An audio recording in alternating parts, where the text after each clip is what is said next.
going on, Breaking Brown family? Please, please, please get your libations. Get what you need for the evening. Take care of yourself. Take care of yourself. Pay attention to yourself, family. This is about self-care. And even this show is about self-care. Everything we do. So please get your libations. Get you something to nibble on. Whatever you need. Fam, send to HydeSmith. Now, we're going to talk about it. But before we do, we have to do a little bit of housekeeping. Please like the show. Please subscribe if you are not already subscribed to the show. Please share it with your friends. If you please also, after you hit the like button, if you share it with your friends, you got to get in there and fight too. You just can't share it and just leave it there and then tag me and be like, Yvette, come in here. No. You have enough to go with. So now is that time. It's Breaking Brown 102. Also, go to subscribetobrown.com and add your email address to my mailing list. I would appreciate it. I intend on doing some more things with that mailing list at some point, but I have some ideas. But right now, just please, if you could just add your name to that list, that would be helpful. So we're gonna get into it, fam. We're going to get into it. We got to get into it. It's always, there's never a day that goes by without politics, without black politics and stuff that we need to talk about. And I'm going to try to kind of, I don't know how to describe it, kind of weave some things together in a way that makes sense and also give you an opportunity to, when you call in to talk about it. But we have to talk about Cindy Hyde-Smith, and we have to talk about what happened. We have to talk about the Mississippi election. And you can't talk about the Mississippi election without talking about race, and without talking about race not only in the South, but race in America, because that's where we are. So for those of you who missed it, because I shared this picture on my page in here, because this is just the whitest white woman picture I've ever seen. This little coat with a little small self. Listen. It just is what it is. I think it's the perfect picture. Kudos to the photographer who took this picture. But she pulled off this win, and I want to talk about, as we frame this, what I want to talk about is how she did this, how this was possible. And what this says about the people who decided that,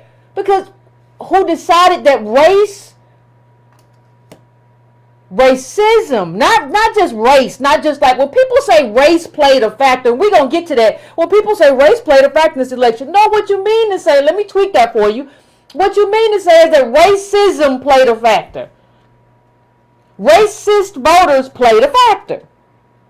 Now, I'm not one who has ever said that the only thing that matters to racist voters is racism. I would never say that. As a matter of fact, when Trump got elected, I said there were other factors in addition to, like immigration, right? Even if that was sort of buttressed by racism as well. Yeah, they had economic problems. That does not mean that they are not racist. Just because you have other issues that you deal with in your life, in how you vote, that inform you, that does not mean you are racist. Maybe you are more or less racist than another voter. That does not make you a non-racist person. So let's just, in terms of how we're framing this and how we're having this conversation, let's just be clear that there are degrees to this thing. And you can say, we can talk about all the things that matter to a white Mississippi voter, or a white Georgia voter, or a white Alabama voter, or a white New York voter who's segregating schools still. We can talk about all of that, but that doesn't mean that because other things matter to you, the fact that race matters to you at all doesn't make you racist, because it does.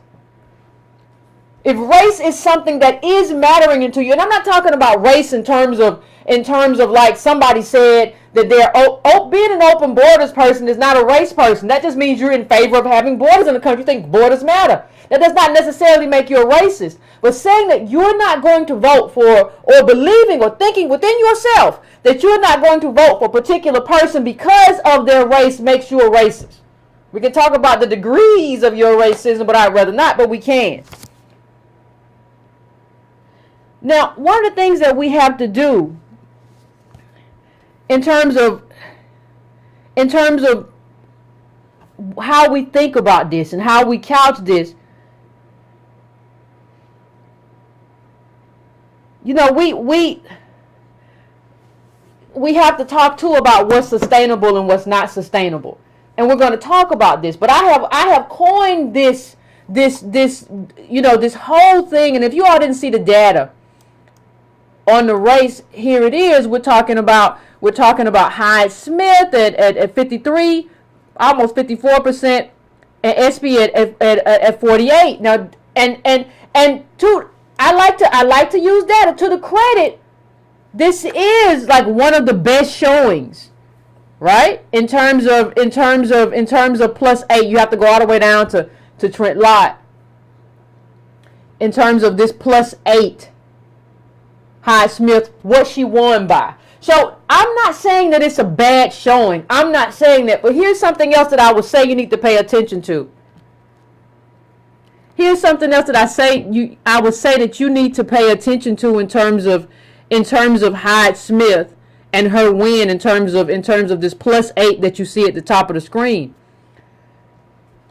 You have to pay attention to the fact that she was not a good candidate. Even when we come to Stacey Abrams, you have to pay attention that Kemp was not a good candidate. And you have to pay attention that even the person who Gillum won, DeSantis, who Gillum ran against in Florida, was not a good candidate. So I don't even know. I think there's a rush to celebrate how close we came and not understand that how close we came might have something to do with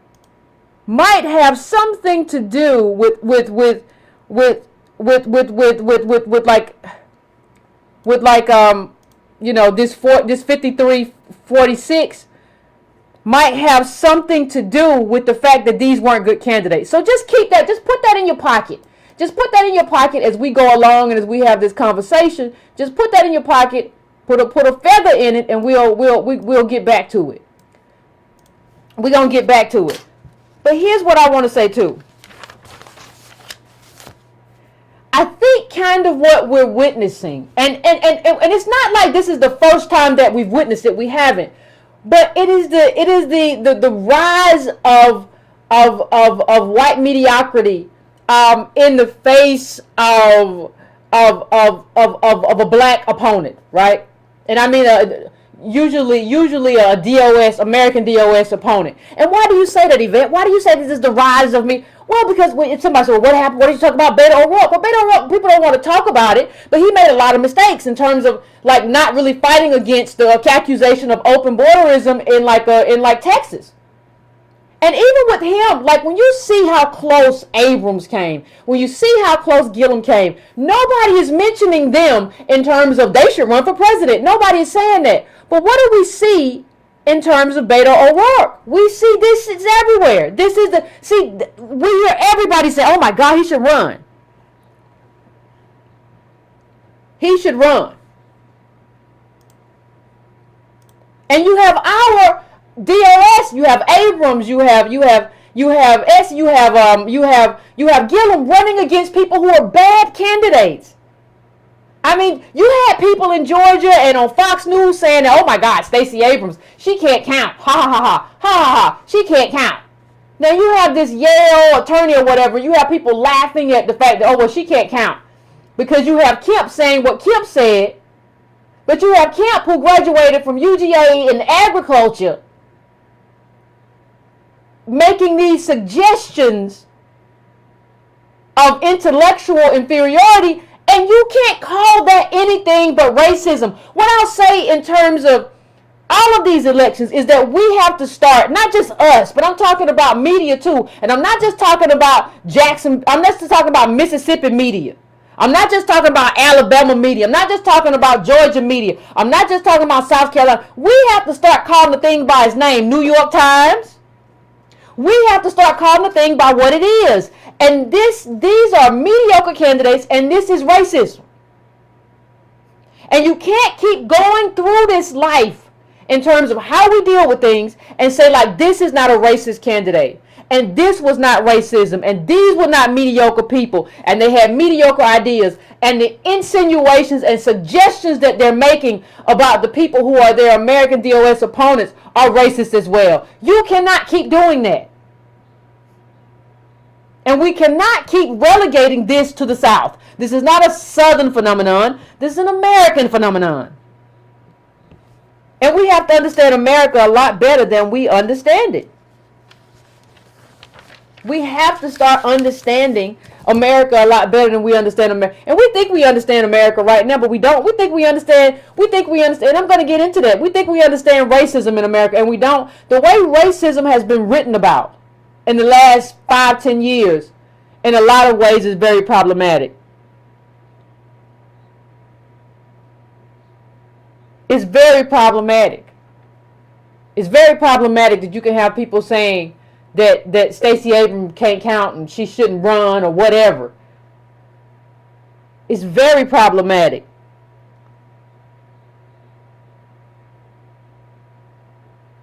You know, you have people saying, well, Stacey Abrams doesn't have the look of a presidential candidate. So you gotta be real thin, and you gotta kind of like look like Obama, which means you gotta be half white. You can't be American DOS. You can't be American DOS. You can't be in the fullness of it. You can't be thick and be a black woman and run for office. That's what they're telling us. Like, understand, the fact that they picked Beto O'Rourke and said he should run is what they're telling us. You can't be brown. You can't be dark brown like Gillum and run. You can't do that. You can't do that. No, we got to go get Beto O'Rourke. Obama was half white. So you can't be these American DOS people and have that, and have a look that, or like Abrams, just a thickness or whatever, not facial features, not even skin complexion. In her taste, you can't be anything that kind of signals. You can't be anything that signals like that you are not kissed by whiteness. Well, Yvette, maybe you just straighten your hair out. You could do it. Yeah, ain't that some bull? Ain't that some madness? Ain't that some nonsense of how we think about things? So so you have to be mixed, or you have to be like we always say, we come from slaves and slave masters. So what are you saying? The closer you are to the slave master, that's how you can run. We cannot be just authentically in the fullness of what we are, sharecroppers, everything else, and run. We can't do that. We have to have some proximity to the person or people who oppressed us to run. That's what we're saying. Understand that they picked O'Rourke. O'Rourke, who performed worse than all these candidates I'm talking about, except for Etsy. Like when you talk about Gillum, when you talk about Abrams, they were fighting and recounts, close elections, but they've picked Beto to run. So understand, first of all, the racism kind of that is embedded in wanting him to run. And he was tone deaf, like I said, in terms of Texas, in terms of like how he was supposed to run the end of that race, and not even returning Ted Cruz's accusations on abortion and open borders. He didn't even really return that fight. He kind of like conceded, yeah, I kind of am, in Texas. So you want this tone deaf person to run because, like they said, well, he's like Barack Obama except white. Ooh, that's going to be a problem if you don't understand a problem. That's going to be a problem. And you need to understand that Obama was white mediocrity too. That's who he was. He got over by ingratiating white America. He was the ingratiator in chief all his life. He was mediocre. He got over. That was his getting over. He didn't get over by being American DOS and having to live that life and go through what a Leon Johnson would have to go through to become president, or Malik Johnson. He didn't go through that. He was white mediocrity too. That was his thing. This is where we part ways. So, as I get to Cindy Hot Camp, I want to for those who don't remember, I don't know where y'all been, because my people pay attention. I said Hot Camp. Hyde-Smith said, I would go to an event. I would go to a public hanging or something if he invited me. And then she apologized the way people who say racist things normally apologize. Well, I apologize to anyone who was offended. I apologize to people who might have been offended by my remarks. And what you have to understand is that, see, the way we talk about race, let me just show you this. I've shown you this before, but number one on that list of lynchings, according to the Equal Justice Initiative, is Mississippi. That's where that race was. That's where Hyde-Smith just won her race. That's Mississippi. understand that what she said wasn't a gaffe. Understand that what she said wasn't a mistake. That's what we call dog whistling. And it's not dog whistling to just let you know I don't like black people. That's why I have a problem with how we've talked about race as of late. We've talked about race as a dog whistle. We've talked about race as black bodies and black skin and melanin. They don't want to be about. No, it's not about that. The one thing that we have to understand is that race is about a social structure. So when you see Hyde-Smith attended, let me bring this up a little bit bigger because I want to show you something. Hyde-Smith attended all-white SEG Academy to avoid integration. Understand that they are avoiding what is being forced on them by the government in terms of integration. Understand that. Understand what she's doing there. And understand, as a mediocre candidate, she could afford to do that. Her parents could afford to do that. And it's gotten worse now. So what you have now is this white mediocrity, which is connected to the rise in white wealth calcification that is locking blacks out. These people have mediocre grades. They have mediocre kind of intellectual capacity. They've not engaged, they've not engaged this kind of, like we do on this show, we engage ideas. That's not what they're doing, because they don't have to do it. You can just have wealth calcification. You can have the money. You can have the wealth, and you can be that. Obama's daddy had went to Harvard. He was legacy. He didn't have to do what we would have to do to get into Harvard. That's not who he was. That's white mediocrity. And that's what we're running up against. So understand this whole thing about you can be twice as good and you can still get there. Understand how wealth calcification by race squashes that idea. Understand that black respectability politics is dead. Put a fork in it. Everything that has happened has proved that it don't work. It don't work. It ain't never gonna work. It's finished. It's finished because of wealth calcification, but it's also finished because of something else. Because it was never... Black respectability is built on the idea that the reason that people don't like us, or white America or the majority don't care for us, is because it's something that we're doing or something that we're presenting. So if you would dress better, if you would go outside every morning, clean out your flowers, if you would just smile more, if you wouldn't look so threatening, if you take off your hoodie, it's built on all this idea that it's something that we're doing wrong in terms of our work ethic or our affectation.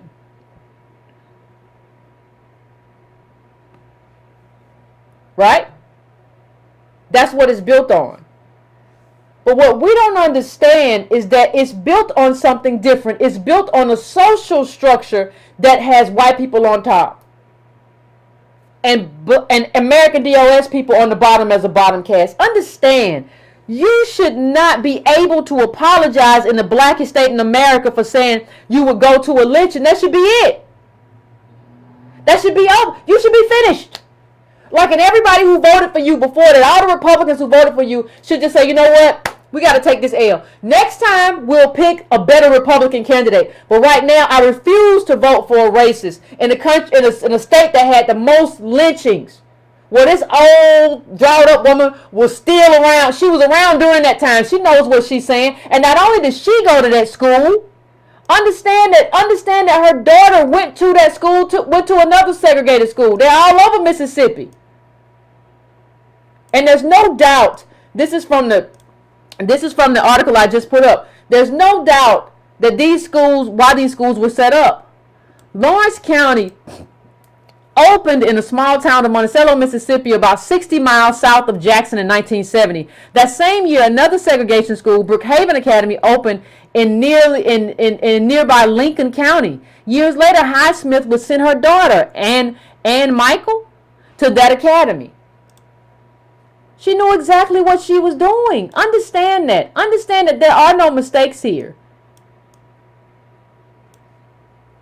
It is no coincidence that the academy Hyde-Smith attended opened the very year after the highest court's ultimatum, as did others around the state. The day he announced his compliance, Williams made it, I think that's the governor, to focus on private schools as an alternative for white students whose parents were not keen on their children sharing classrooms with black children. The legislature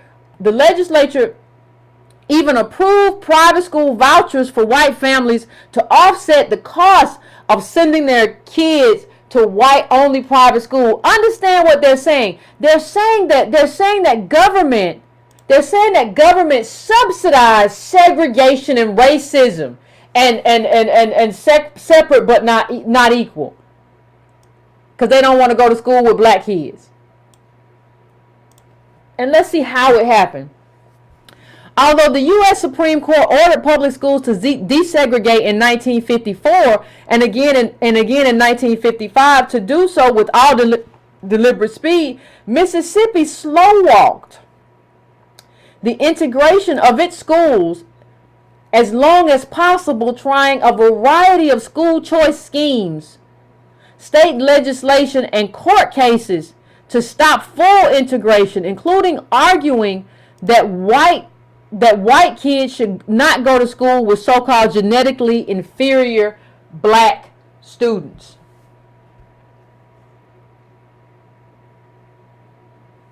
Now understand one thing. That's what Hyde-Smith did. Understand that Kemp went to UGA, which is ranked like 55 in agriculture and major in agriculture. Like, these are all mediocre people who've just been running away from Negroes their whole life in a very racist way. And yes, they're all over Mississippi, all these schools where they get you to, because they were subsidized by the government. How could they not be? A school that you are subsidizing racism. Understand that's what it was. Abrams went to Yale. He did. Kemp went to the UGA agriculture, peanut man or whatever. And you beat her, and then you were awful at your other job. So what I'm trying to say is, and what we need to understand in terms of how we think about this, is that this is American baked and entrenched racism. That's what it is. And I don't think we understand. I really don't think when I think about it, like, one of the things that occurs to me, when you look at this woman in this Confederate suit and praising the soldiers' homeland, like the South is a different country and that y'all didn't lose the war and the war wasn't fought over slavery, like, you're a moron. Or you're just racist and you want to believe what you believe. But I don't think we understand race as a structure. What I said about black skin and all this stuff was real. We don't understand that racism is rational. Like, we have this idea of people. I think we have this idea as a DOS, American DOS, that like, and that's why we keep trying to explain racism to people. We keep running up behind white people. Oh, well, see, you don't understand. When we go to Starbucks and they look at us differently, you understand? Like, oh, we understand. We go to what you got to see. They don't understand that we people too. And give me a hug. Okay, and we don't understand. But see, like these people are acting in a way that's irrational. But what I would say to you is that the way they are acting and behaving is totally rational, and it's totally predicted. This is not the first time somebody did what Hyde-Smith did. Look, Trent Lott did the same thing, except he did it in the early 2000s, which got him ran out. It's a different time now. He could probably still stay Senate Majority Leader if the tables would turn. Because what you have to understand, what these dog whistles are meant to do. These dog whistles are not meant to say that I hate all black people. Do you ever wonder why somebody, you can run into a white woman, right? And you ever wonder why she can be a right-wing Republican but still be nice to you? She can still be nice to you and call you by your name. Hey, Mary, how you been? I know I brought you some peaches. You like peaches? I brought you some peaches. Or, hey, Veronica, hey, Shaquita. Did I pronounce your name right? You ever wonder how this person can be that way but still be right-wing Republican? So she can be good to you individually and then go to the voting booth, and vote against your interests. Have you ever wondered about that? Well, see, the thing is, I will tell you, because it's never been about you. It's never been about black respectability. It's never been about that. It's always been about, it has always been about this structure. It's been about the American structure and the hierarchy having us on the bottom. So they can be fine with you individually and be nice to you. And you just crazy enough to walk away thinking, see, they really wonderful people. It's some really wonderful Republicans. No, that they're voting this way. They're voting this way to keep you at the bottom and to maintain the hierarchy. Being nice to you on an individual level does not change the hierarchy. It's all about how that is institutionalized. How it's institutionalized doesn't have anything to do with whether or not they're nice to you on an individual level. Nothing to do with it. So when Trent Lott said something nice about Strom Thurmond, and here's what he said. Remember who Strom Thurmond was? Old Confederate, Dixiecrat, opposing all kinds of integration, all that stuff, right? Now here's what Trent Lott said. I want at a birthday party or some kind of party for the old man who was dying. I want to say this about my state. When Strom Thurmond ran for president, we voted for him. We're proud of it. And if the rest of the country had followed our lead, we wouldn't have had all these problems over the years. Understand what he's saying there. Understand what he's saying there. He's saying that like I'm sorry that all this integration stuff happened. If we had Dixiecrats and all them people, everything would have been all right. That's not where we are.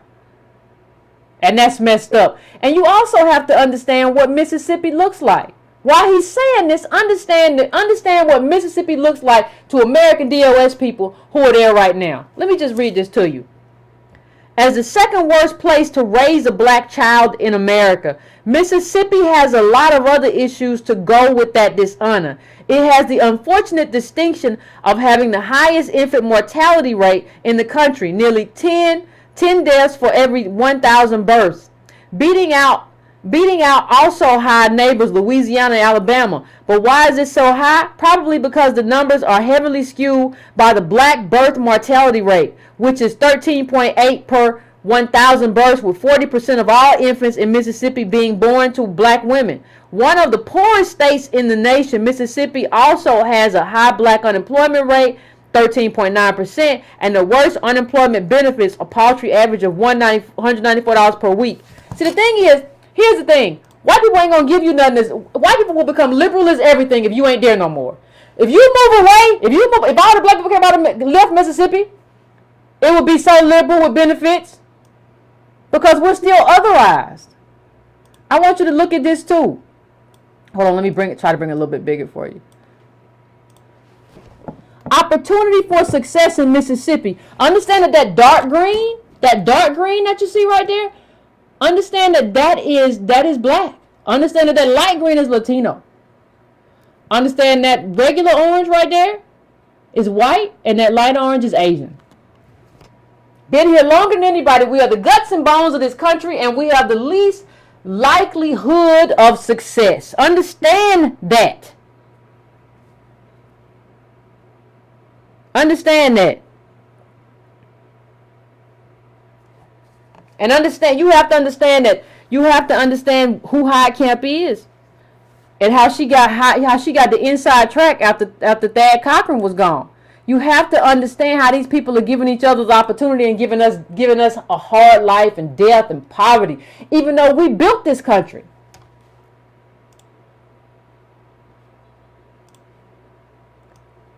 Let me bring this up so you can see it, make it bigger for you.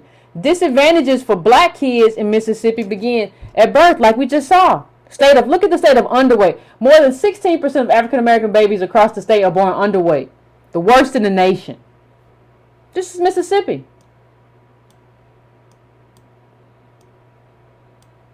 And because of white mediocrity and voter suppression, we can't even effect change in a real way. And understand what I'm saying.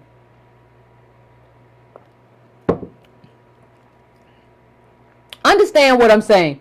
I keep hearing a lot of people, especially a lot of the old guard, saying, well, we just got to get out and vote more, and we got to turn out all the time in historic levels. Please understand me, and I don't mean no disrespect to nobody. I think you absolutely do. Turn out, by all means. But understand that still is black respectability. Like, in order to avoid white racism, we have to be, in terms of voting, twice as good. Like, even though, like, we have the jobs that don't even let us get off and all kind. Like, we face the most impediments in voter suppression, but you're requiring us to do more. What I'm saying is that is unsustainable.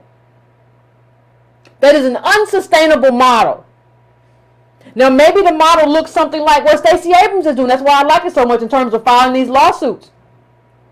Maybe it looks like that. But this model, thanks Supreme Court Justice John Roberts for giving us the end of voter suppression, where we in the South saw that the government just mount a war against us. Thank you. And your raggedy elite family. Thank you so much. But you cannot, like, I don't think, we always feel like if the table's against us, we just got to do twice as much with the least amount of resources. That is an unsustainable model for success. And I'm kind of tired of hearing it. Now, I'm not saying we don't have to do it, but, like, that can't be the end game. The end game can't be, well, y'all just got to get out and vote like in Obama numbers all the time, even though everything is poised against you. What? What? It doesn't work that way.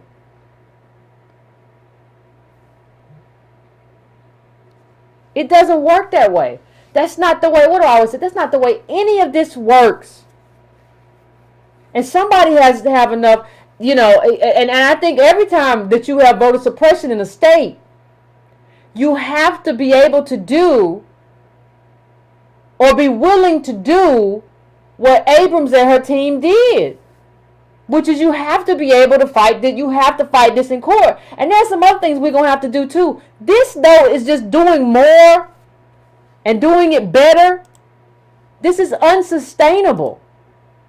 And I don't see how people keep telling me, and I'm tired of people who keep telling me that this is the only way forward. You just everybody got to get out there. Everybody going to be voting at the same. We can do it. How? And when has it ever been done that way? So,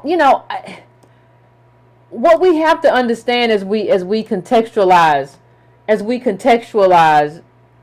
race in this country, what we have to try to do is understand one thing. We have to understand what race has meant in this country. And I don't think we do. All this black bodies talk and all this stuff, that's fine. But, like, that's not what race is right now. And that's not what racism is right now. And I want to bring up something just a second. I want to read it to you because I want everybody to understand, like, where we are. And who Hyde-Smith is. And what she represents. And how it's just not pretty. And I don't care who wants it, I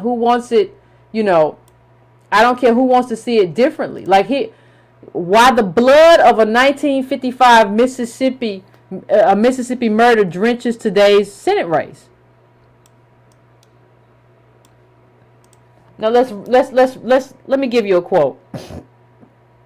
In 2018, the blood from Lamar Smith's unresolved murder still splatters the politics of Mississippi and the Confederate States. 4 years after he was killed, a baby girl was born in Brookhaven named Cindy Hyde. Over the next 59 years, she immersed herself in politics of community that bitterly refuses to concede the just cause that Lamar died for. Hyde married a local cattle farmer named Smith, Michael Smith, and as Cindy Hyde Smith, she became a legislator, state agriculture commissioner, and, with little fanfare, was appointed this year, replacing ailing U.S. Senator Thad Cochran. She's getting fanfare now. Hyde-Smith's invocation of a public hanging made Beaucamp cringe because he knew the story of Brookhaven's last lynching in 1928, in which two black brothers, let me move this up.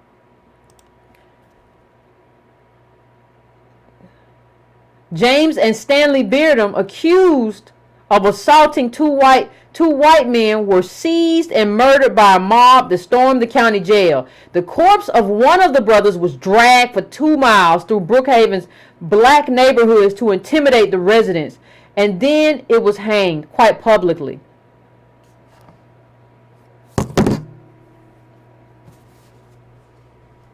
You think Hyde-Smith has a problem with this? I don't. This is who she is. This is who she is. This is who they are. And this is who this is who white America in Mississippi and elsewhere is turning the country over to. See, it's funny when people say to me, well, you know, when we heard that thing about Michelle Obama don't love her country when Barack Obama ran for president. And it's like, no, you keep telling us that we're not a part of this country, and we built the country. We are the guts and bones of this country. The problem is not us, the problem is you. Fix it. Oh, doctor, heal thyself. I say it all the time, we need better white people. Everything you do is to protect your own wealth and to protect your own privilege. And that's rational, but it's also dastardly and it's also wrong. Let me read this last part to you. The soil that harbored that injustice would nurture Hyde-Smith as she grew up in Brookhaven during the tumultuous 1960s and 70s.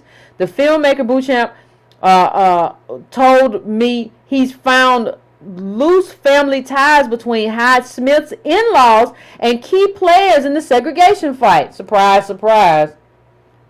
That his research shows husband Michael Smith is related to 1955 arrestee Max Smith, and that Michael Smith's sister married the grandson of segregationist Judge Tom Brady.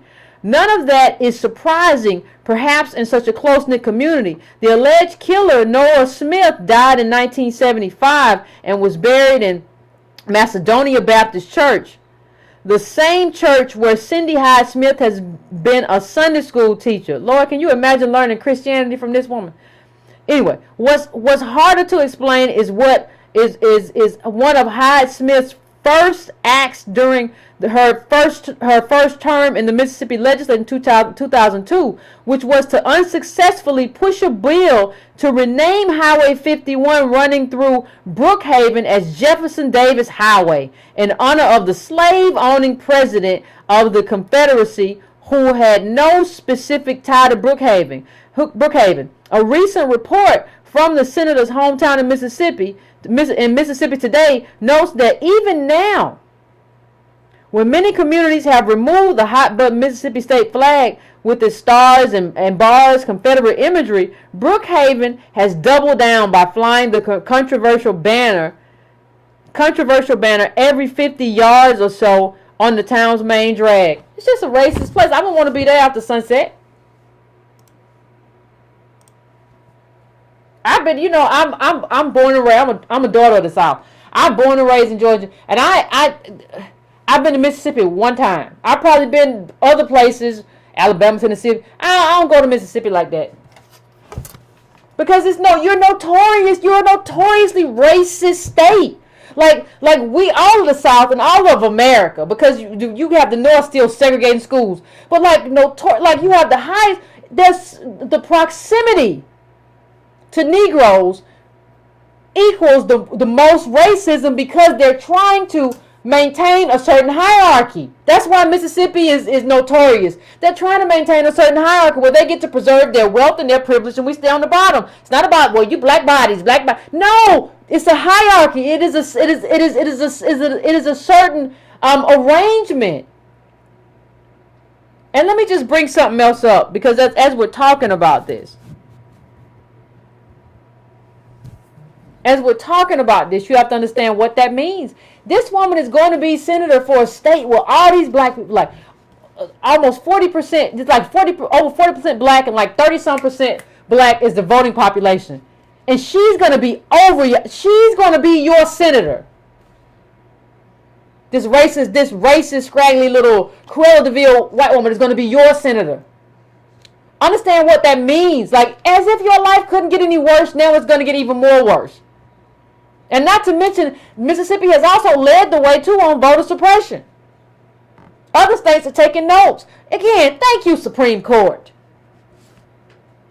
for bringing Dixiecrat segregation and bull Carnellism back to Southern United States of America when you gutted the voting rights. Thank you.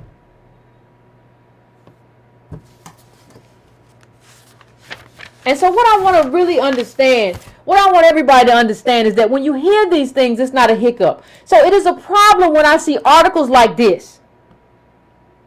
When I see articles like this, Republican Senator Cindy Hyde-Smith overcomes race controversy to win re-election. It's not an overcoming a race controversy. It's just like, no, she said racist stuff and she's from a racist family, racist people. And so she overcame. With that, it's not overcoming a race. It's not a race controversy. See, part of the problem that we have that we have the kind of racism that we have in America is that nobody in media wants to call racism racism, and nobody wants to call it racist racist. And then we want to say stuff like when we have articles about race and racism and all the stuff that happens, what we have is we have articles that say, we have articles like this from the New York Times. This is not from Mississippi, this is from your own New York Times.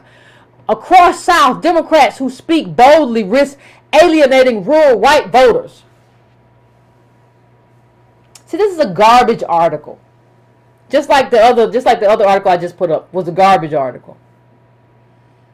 And it's a garbage article because nobody is like this idea that if you spoke a little less boldly, then maybe you could win over racist people. Just say that Democrats are having a problem winning over racists because racists are racist and racists don't like black people. They don't like black people, don't like American DOS people, so they be racist, and we're having a problem with racists and racism in our country. Just say it. Like, if you don't say it, nobody understands it. And stop telling me, stop telling me that the problem is that we don't have enough diversity in the newsroom. Yeah, you're right. We certainly don't have enough American DOS in the newsroom. You're exactly right. But let me tell you something. It's not our job anymore to be your mammy and to teach you about race and racism. That's not our job. That's not what we do. Yeah, we should be hired in newsrooms because we are the guts of this country, and we built this country with free labor, and we deserve opportunity. We deserve to be hired, of course. But it ain't got nothing to do with pulling you to our bosom and explaining racism to you. We've been here more than 400 years. You figure it out. Why you can't figure it out? Act like we just arrived. We just got off some kind of boat yesterday. I just don't know who you are. You just, you come from, where you come from? Is it where you come? I don't understand who you are or what it is.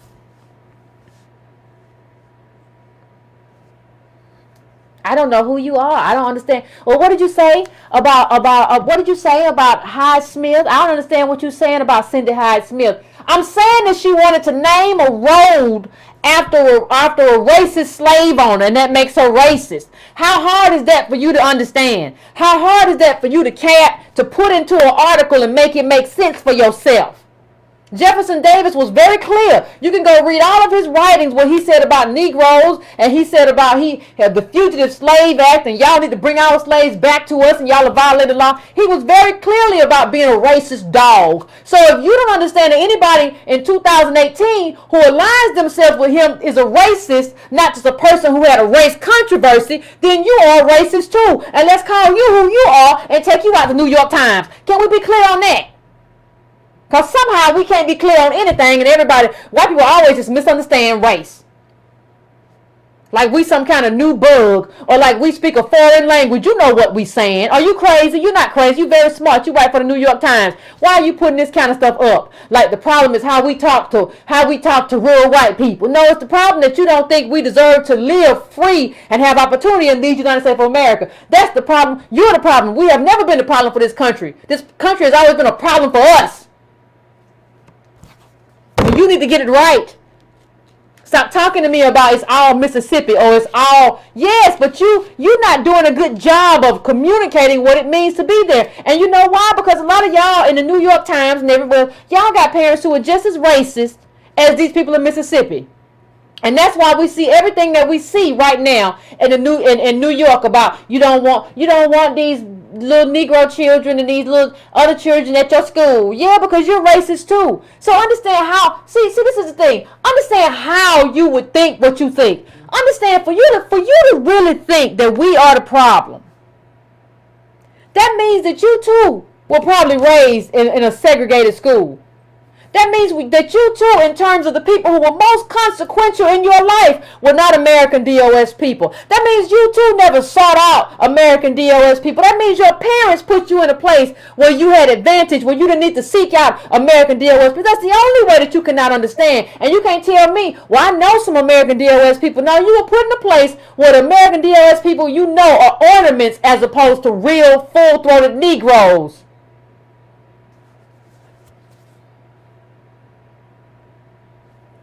That's who you are. Race is about a hierarchy. And the people at the New York Times, y'all are part of the hierarchy. Y'all are part of the problem when you write stuff like this. Like it's this Democrats, this black Democrats who's not radical, just like Obama wasn't radical. Say what you want, and I you know I'm not a fan of Obama by any long shot, but the man was center right. How in the world do you have a center right president with a white mama, and y'all become more racist in reaction to that? What kind of country does that? America better start understanding itself and understanding that the problem is not us, it's you. And it's not just white men that they awful. Everybody talking about, oh my goodness, when you know, this is the year of the woman. It's the year of the woman. And that's progressive. Is HydeSmith progressive? It's still the year of the woman, ain't it? Is that progressive? Does being a woman, does gender mean progressivism? Not from where I sit, not from where I stand, not from where I see. I see a Jefferson Davis loving, Confederate loving, racist woman. What are you talking about? Gender does not make you any more a non-racist than anything else. You are part of we need to assess white people by white families, not by who has breasts and a vagina and a set of ovaries. That is not how any of this works. And a uterus. Not how any of this works. Stop assessing this. That's why Republicans were able to go on and say, oh my God, she's the first woman from Mississippi. Yeah, it don't mean that, no. Gender in and of itself means nothing. Tell me about the beliefs you hold. It's ridiculousness. And this idea that we're just going to, women as a group have been discriminated against, and we're just going to put more women in. We're just going to get women. Listen, if you just decide you're going to put more women in because women have been discriminated against group, you know what racist white men going to do? They're just going to use their wives as proxy, or their sisters as proxy, or their mamas as proxy, or their daughters as proxy. So decide that you're just going to put more women in as like your cure, and you're going to have a whole lot of problems. You better find people with the right politics and the right political agenda. Having a set of ovaries does not infuse us with some kind of superiority, and it does not infuse HydeSmith or any other racist person with any kind of anything that's going to be good for American DOS people. Get a grip.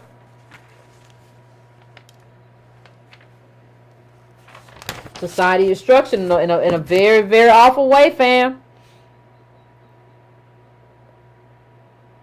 Senator David Blount, Democrat, Mississippi, put the number of disenfranchised Mississippians at more than 180,000, 8% of the adult population.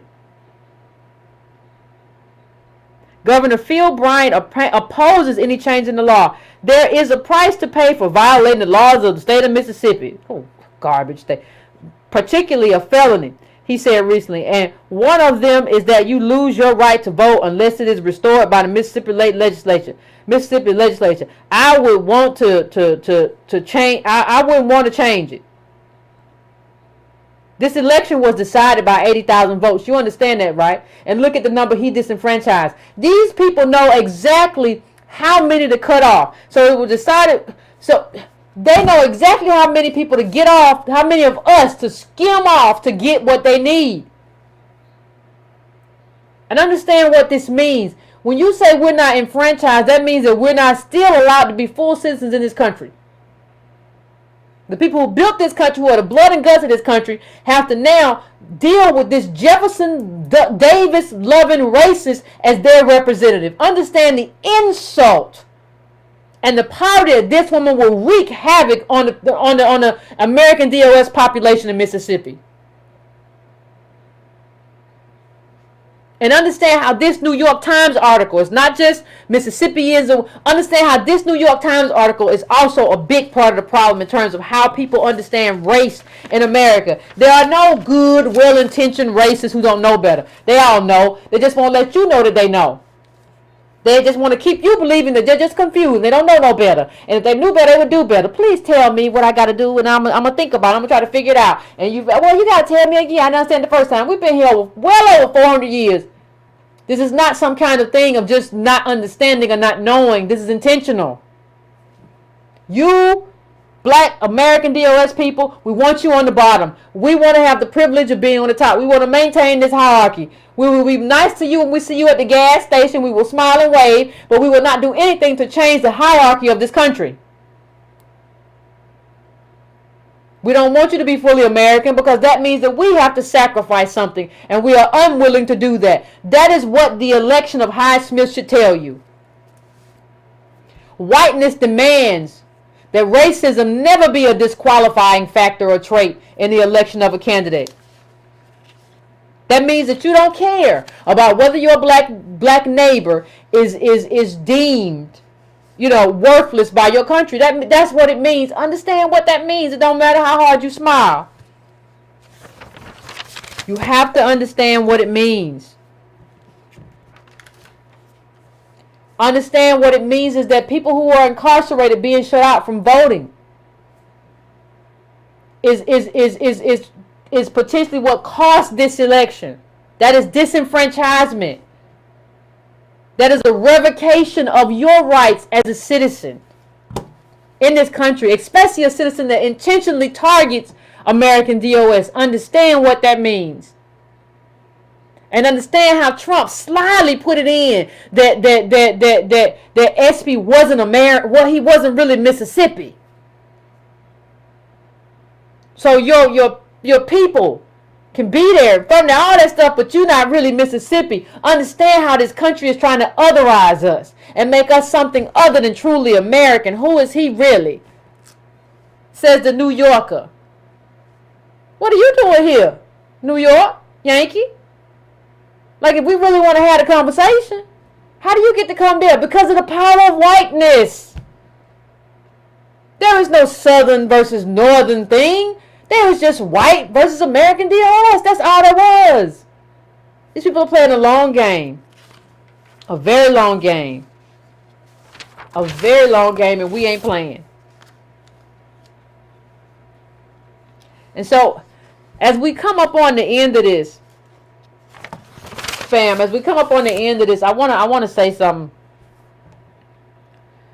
Reporters seem to me more upset at implying or suggesting or naming Hyde-Smith as a racist than us having to live the consequence of that racism. And that is a problem in your reporting. That is everything in your reporting in terms of how you tell that story. In terms of how you figure us and how you figure her in that story. And if you don't start telling this story in a way that matters, in a way that influences, and not just in Mississippi, yes, in Mississippi, but also in Alabama, also in Seattle, also in Vermont, also in the New York Times. If you don't start calling this woman by her name and calling Jefferson Davis by his name and stop talking about Democrat can't speak, but then we're stuck here. Because the schools already don't educate people on race and racism and slavery. And you are abdicating your responsibility by doing the same and continuing that. And so, it looks as if, to me, that this is still Fannie Lou Hamer's Mississippi. If you don't know the name, please look it up, buy a book, read an article. That's what it looks like to me. Voter suppression, everything that happens, it looks like that's where we are. And it looks like the power of whiteness comes at the expense of blackness. And that's how to best understand race. And understand the con game that is being played at our expense. I don't know how else to put it. But we're going to go to a quick break as usual. I'm going to set the phones up and we're going to have a conversation about this whole HydeSmith thing. So I want to hear what everybody got to say. Okay, give me 3 or 4 minutes. We'll be back.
What's up, family? We about to go to the phones.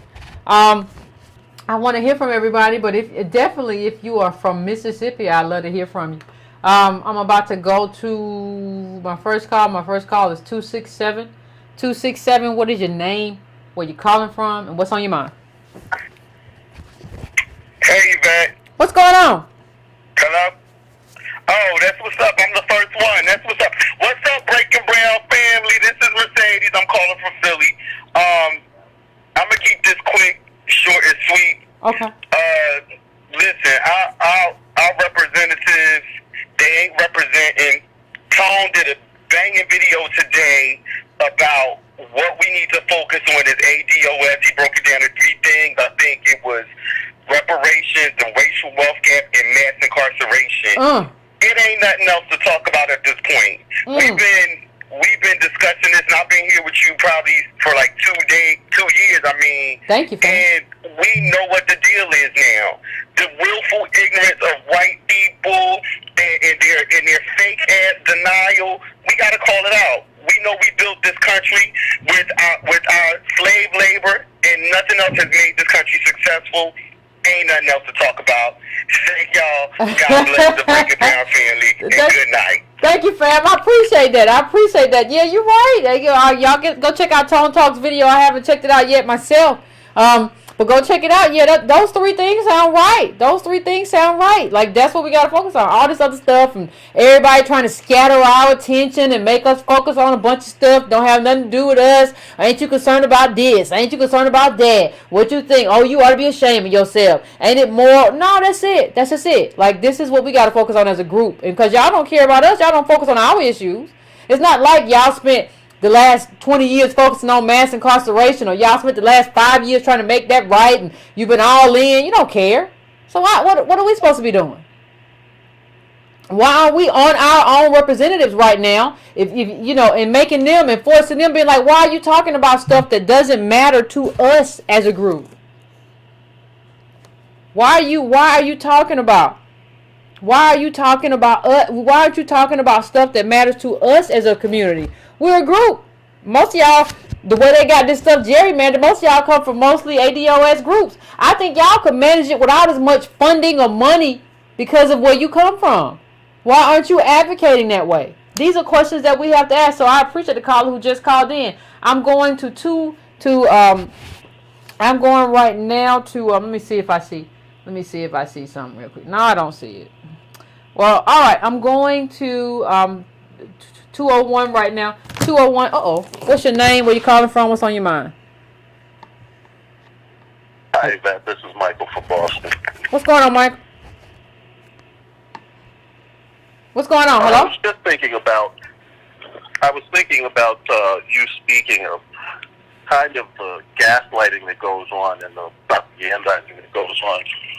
There's a certain amount of performative hand-wringing that goes on around the accusations of racism, especially in the North. And I often wonder if it's similar in the South, or if they even consider it, because they act up here as if an accusation of racism is a slur in itself, as a way of trying to distract people from having to deal with the problems associated with racism.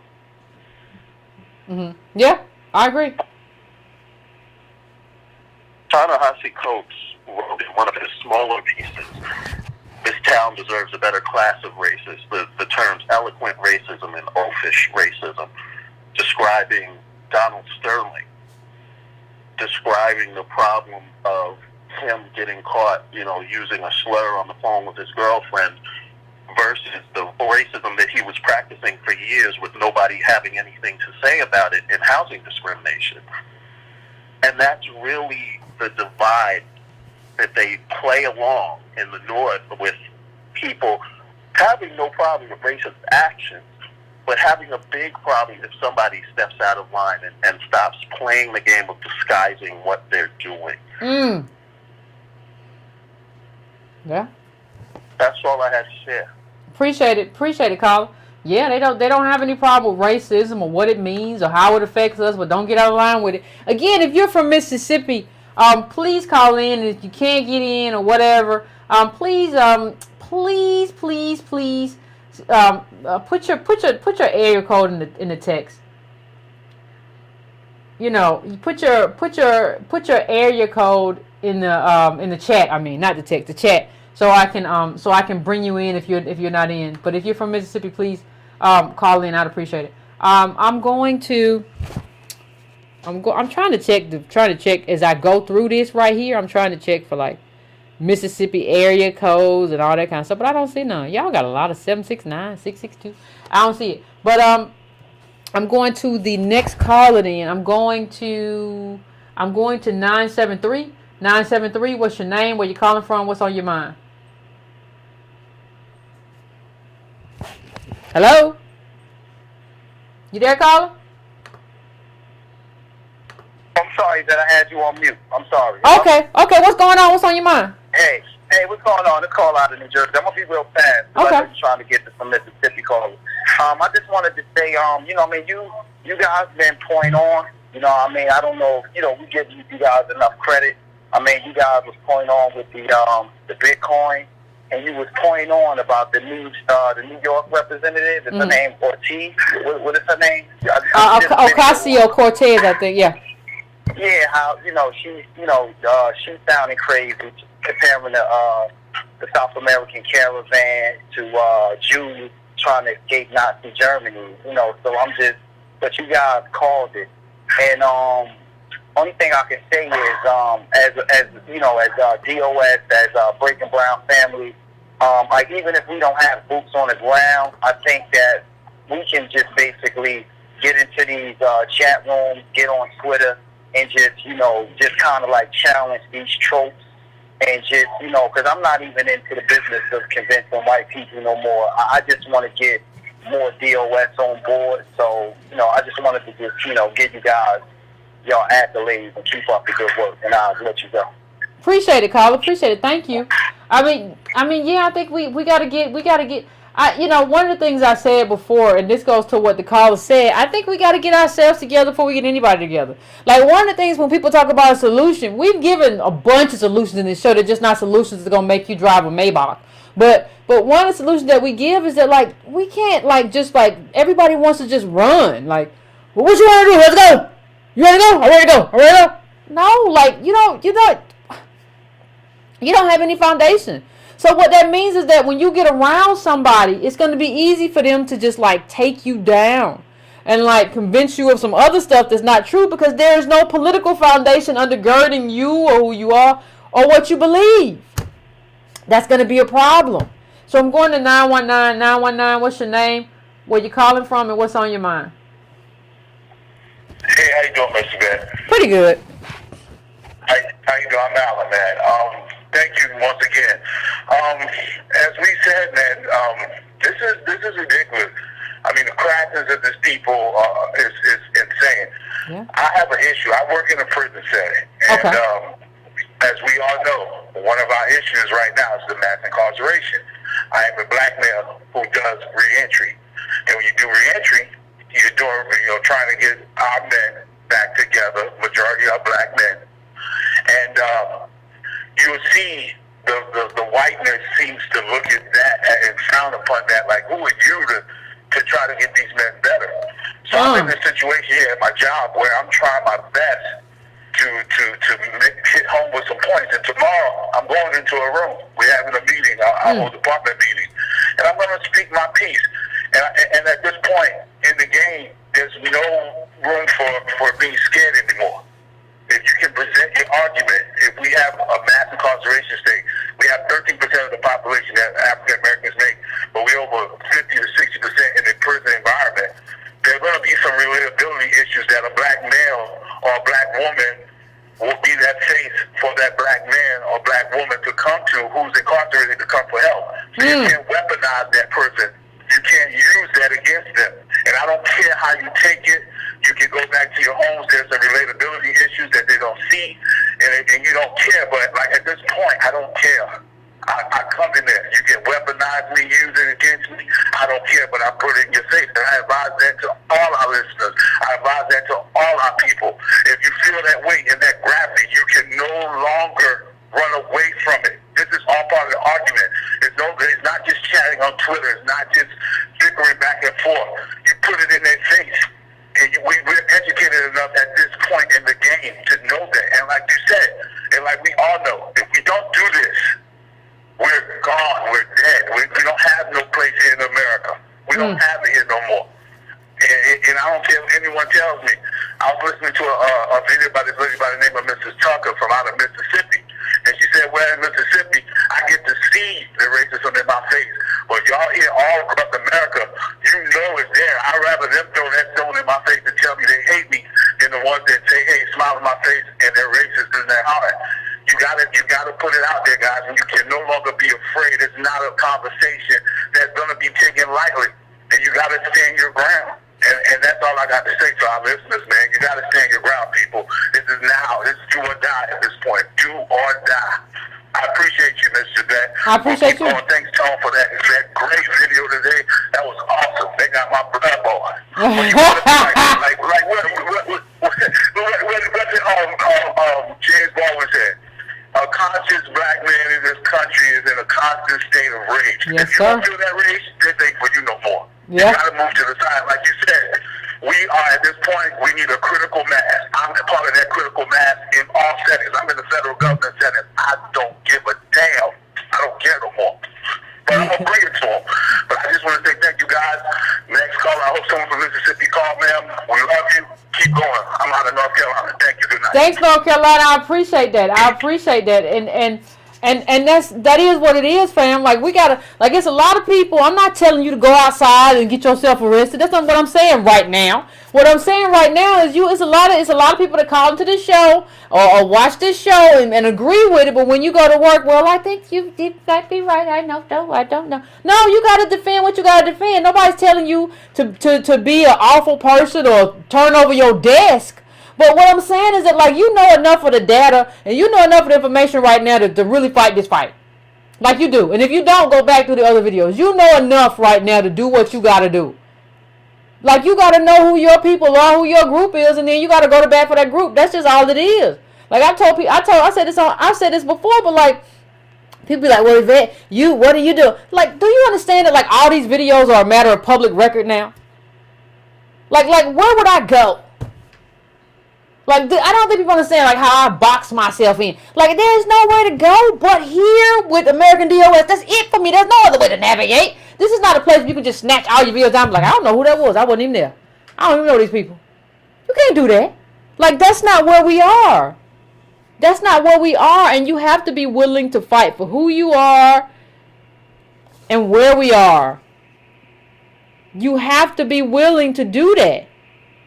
You have to be, and if you're not willing to fight for your people, I don't know. Like, people always come up, we got to be more like the Jewish people, and there are a lot of problems with that because they're white. But, like, yeah, they fight for their people though. You ain't fighting for your people. What you doing? How are you advocating for American DOS? How? I just want to know. I'm going to 757. What's your name? Where you calling from? What's on your mind? Lord have mercy, Miss Yvette. What's up? What's going on, Otis? Look, you done shocked me. I've been listening to Oprah for years, and you done messed around and told me a JJ is not a moral compass. What's wrong with you? It ain't, Otis. It ain't. There's a lot of things, but it ain't that.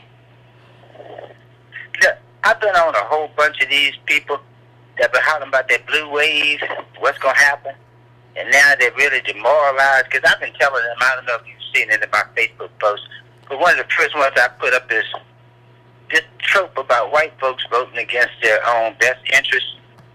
That ignores something that you and Dawn have been talking about for the last 4 or 5 years I've been following.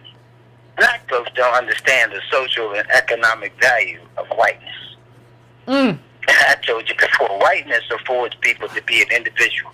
That's why HydeSmith could tell you what you would do at a lynching party. And then I want to bring in something else. I talked about that guy you said I gave him a nickname of Rolly Martin. Yeah. To bring the funk. What did I tell you? Everything that you just talked about tonight in her history is exactly what I told him. the birth of vouchers, charters, and religious schools was in response to 1954 desegregation ruling. Now, I told him that, and I told you when he came back and told me that his children were doing fine, and I found out he ain't got no children. He got nieces and nephews. So apparently he's a godfather or something for people. But here's what I want to tell you. The people that are shooting at you understand that everything you're saying is factual. But most black people, and I told you before, are really good at running for blackness. Now, I had something in common with Mr. Alexander Hamilton, other than I ain't named after no former president, Mr. Alexander Hamilton, and or writer of the Constitution. But my point is, black folks have to understand, you can't outrun blackness. No. You either accept it or it will be your demise. White folks know exactly what the history of their ancestors are.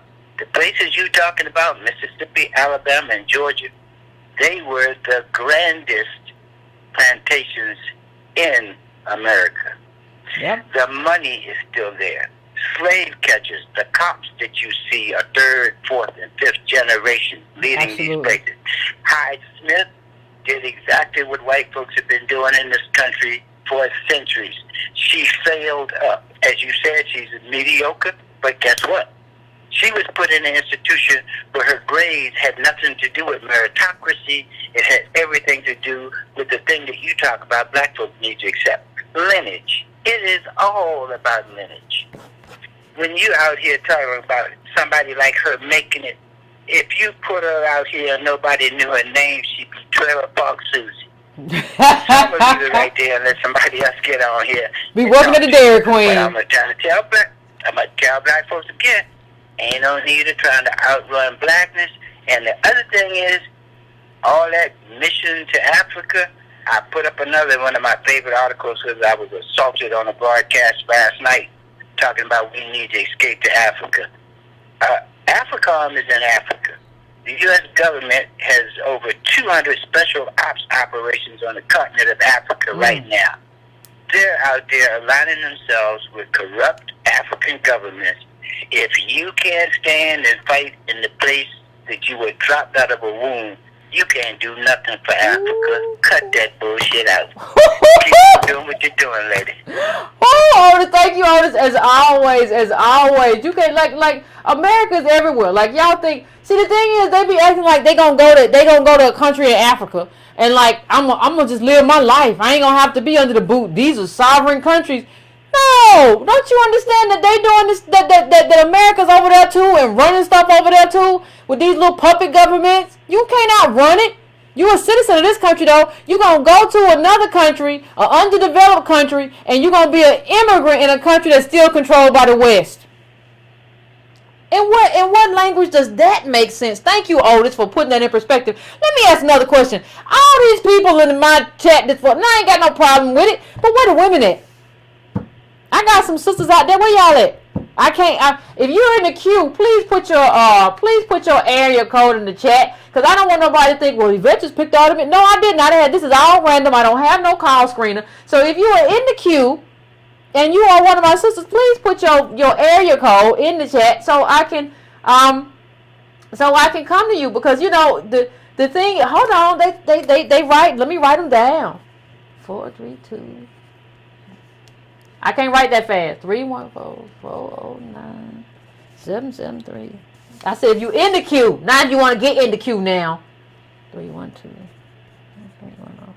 All right. Let's see what you got to say, because I don't want to be that way. 601. Okay, I wrote most of them down. Now let me see if I can find one of them in the queue. Okay, hold on a second. Somebody said 310. So 310, I'm coming to you. What's your name? Where you calling from? What's on your mind? Good evening, Yvette. That ain't it. Good evening. How you doing? This is Thunder Road. I'm actually obviously a male, not a female, but I see. Whoever put the 310 in there that made you pick me. And I just wanted to provide another context to the discussion tonight, because initially I thought, why is she talking about this? You know, we already talked about killing we talked about Abrams, and as somebody in the North, I'm just thinking, why is it surprising that this Republican won in Mississippi? So I decided just to look her up as you talked about her background, and I found it interesting. Perhaps you already know this, but she's actually been she was a Democrat longer than she was or is a Republican. She, from 2000 to 2010, the Mississippi State Senate, she was a Democrat, and then she switched over. She's only been a Republican for 8 years. Them Dixiecrats is something, ain't they? Yeah, just thinking about sometimes we do think of things as North versus South or Republican versus Democrat. Sometimes it really doesn't matter. The upbringing is still there. Doesn't matter when they switch parties. This is who she's always been, and she was able to get elected from 2000 to 2010, and now she's been able to catapult herself from state offices to national offices, which embodies that the upbringing is always going to be there. And sometimes I think we have a two-party system where we think it's the lesser of two evils. Sometimes I just feel like it's the same side of a different part of the or I can't even say it. Two different sides of the same coin. It's like what exactly are we getting when the upbringing sometimes are just the same. If they switch, it's still who they are. That's all I wanted to say. Thank you very much. No problem. Appreciate it, caller. Thank you for calling in. Yeah, like a racist can be anybody. I'm going to 314-314. What's your name? Where you calling from? What's on your mind? Hey, Yvette, this is Michael calling from St. Louis. So you hit on a few good topics tonight, and racial caste is one that you kind of keep bringing up. I think you're trying to beat that into our heads, that white privilege and whiteness is associated with benefits within American society, and that black people and American DLS people, we need to understand that we're going to have our own agenda to get benefits and get resources and power to pull ourselves out of this bottom caste. And that's what I want to hit on. So I want to first start off by saying white liberals and white radicals agree that whiteness should be at the top. They just express it differently. I think, like what you said, liberals are nice. Radicals spit on you, call you the N-word and all of these things. And I think that as black people, sometimes we get confused and we say, okay, if we practice black respectability politics, white people will respect us. However, like you said, that's not the case, because they still want that hierarchy. They still want to be at the top. And Charles Darwin is a guy who coined the survival of the fittest theory, where he said that, okay, the blacks are at the bottom and whites are at the top. And I truly believe white people want to maintain that hierarchy. And that's why with diversity policies that marginally include blacks or DOS, they would rather prefer that versus reparations or some type of policy that will more particularly target our group, like you've been saying all night. And I want to end by just citing one Supreme Court decision that was handled in 1978, where a white guy named Alan Blake cited that he was discriminated against when he was trying to get into medical school, because at that time affirmative action was actually more so for blacks. So private and public institutions started to align affirmative action with diversity and fabricated minority groups, as opposed to correcting the historical damages that fell on our group. And that's why our civil rights leaders, like the guy you always mention, John Lewis, and others, find it safe to talk about diversity, LGBT issues, and other issues as opposed to black issues, because they're more acceptable to whites in the racial hierarchy. I appreciate leave it at that. I appreciate it, caller. Thank you for calling in. I'm just trying to get through a few, so I can give everybody kind of a bit of their say. I'm going to, y'all told me another, all these area codes y'all giving me ain't right. They, but I'm going to 216. What is your name? Where you calling from? What's on your mind? Hey, Yvette, this is Dominique. I'm calling from Ohio, out of Cleveland. What's going on, Dominique? I was want to say, how you doing? Pretty good. I'm under the weather a little bit, so I'm gonna try to keep it brief. Okay. But so I'm enrolled in school right now. I'm taking a research methods class, and we had to do a project on some research project. So I picked our black immigrants being used to mask black failure in America, and the amount of backlash that I received from my professor, who was a black female PhD, is just so ridiculous, and I couldn't believe how much she was fighting me on this. Like, oh no, they're not taking anything from you. I think your anger is directed. And I was bringing up the charts that you and I had the charts and the graphs that you and that Tone had posted about the color of wealth study out there in California. I was giving the data, the numbers, and she just fought me tooth and nail on it. But even the black females in the class, they were so like, I'm not calling myself the Hood. I'm not saying that. That's not who I am. I'm not a slave. I'm not a slave. And I was just so offended because I'm like, I'm speaking up for us. Like, how did you get mad at me for just giving you the data? Like, I'm trying to be fighting out here for y'all, and they gave me such a hard time. And I find that they give me such a hard time whenever I say, like, I'm an advocate for black folks, for DOS specifically, and it's like nobody wants to deal with that. And I was just so angry about that in my class, and this is what I've been doing. Bill was going to this university, trying to do this paper and get through, to make it through to this master's program. But that's all I had to say. No, I appreciate you, fam. But here's my response to it. I take a response off the line. But listen, everybody's gonna have to get used to being alone, because this has been understand what you face is the propaganda of America. America has fed all of us, not just American DOS, but all of us this same propaganda. I'm not a slave. I'm not this. I'm not that. I ain't this. I ain't this.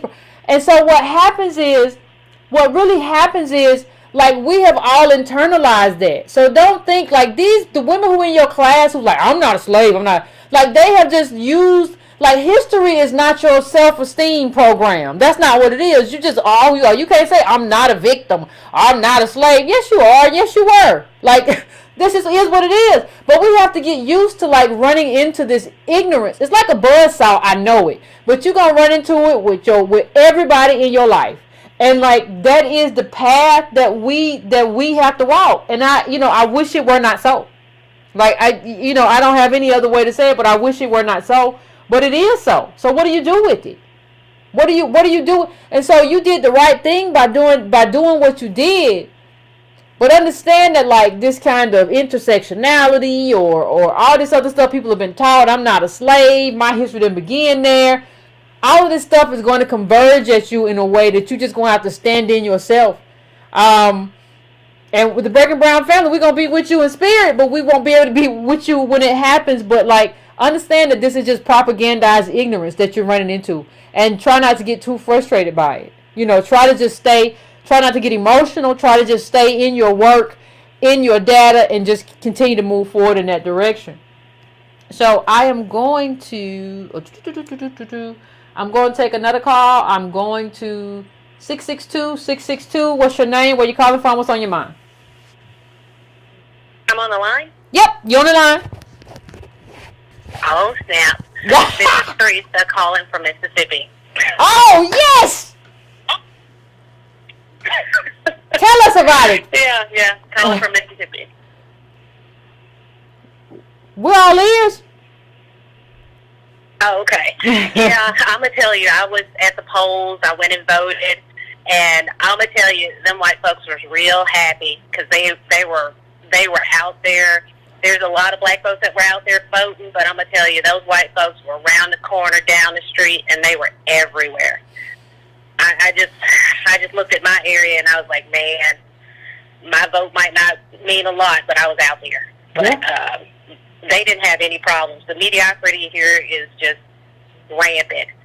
It doesn't matter. It really doesn't matter. When you look at the way people are here, they'll be nice to one or two black folks with us, and then after that, they'll be just the way they are.